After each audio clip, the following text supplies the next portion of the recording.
আজকে ঢাকা কলেজ আমরা এখানে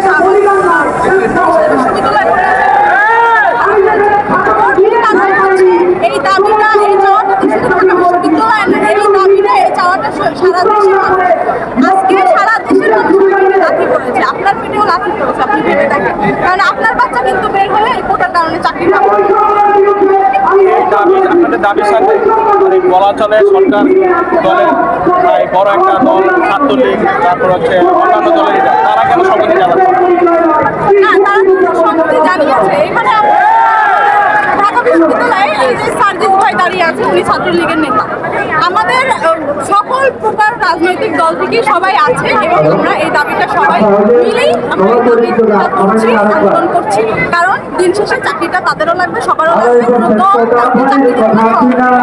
একটি মহল বলছে যে এটা আসলে সরকারকে ব্যাঘাত করার জন্য এই আন্দোলন করছে। আপনি কি মনে করছেন কি সঠিক? এই গোটা আন্দোলনকে আমরা রাস্তা দখল করে মানুষের ভোগান্তি হচ্ছে, এটা অযৌক্তিক বলেছে এটা আসলে আপনি এখন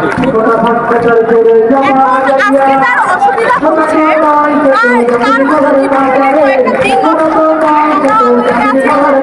নষ্ট হয়ে যাচ্ছে। আপনি যদি আমাদের এই দাবিটা না করি, আদায় করি, তাহলে আমাদের সারা জীবনটাই নষ্ট হয়ে যাবে। আমি 3 বছর 24 বছর আমাদের থাকতে হয়, আমার যদি সেই রিক্সা চালাইতে হয়, তাহলে তো আমার সারা জীবনটাই নষ্ট।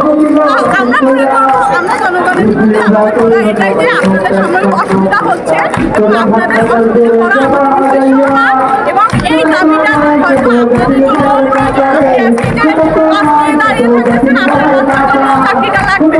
এই দাবিটা আদায় হলে আপনারা সবাই রাস্তা করবেন। এই দাবি সারা দেশের মানুষ দাবি আদায়ের জন্য